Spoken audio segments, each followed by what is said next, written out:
let me show you something Mr. Leno doesn't have in his garage.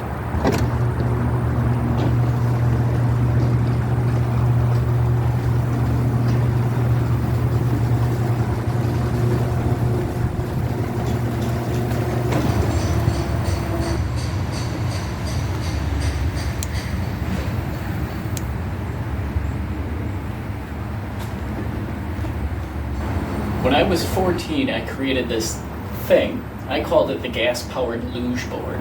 Sounded pretty cool. But for the last 20 years, it's been collecting dust in my parents' basement.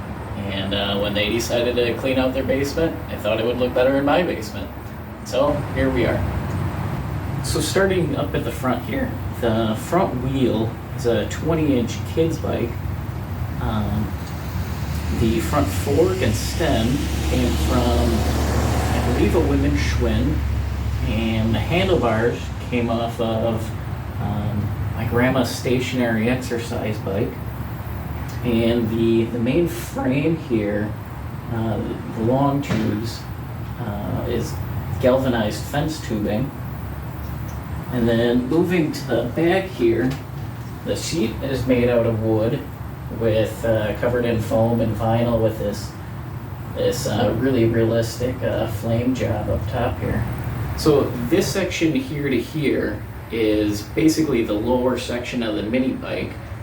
This one has a 8-horse Briggs engine on it with an Edelbrock performance sticker, so it's actually a 28 horse. It's centrifugal clutch chain driven with the band brake on this side.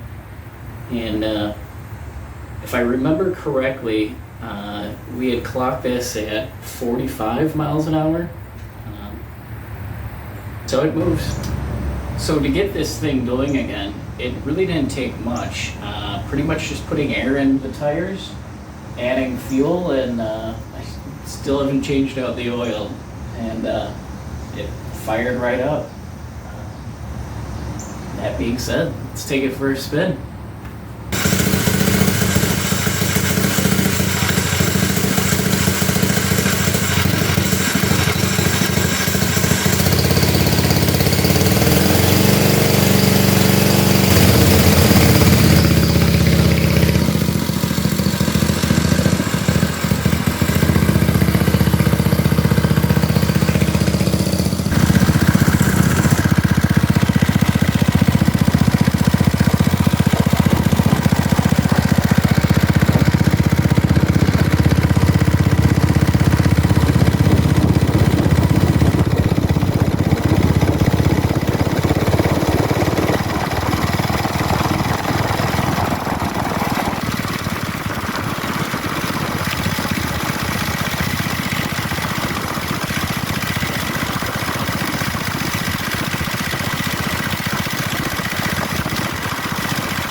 Thing. Without front brakes and the back brakes barely even there, throttle sticks, This thing is a death trap, but man, is it fun.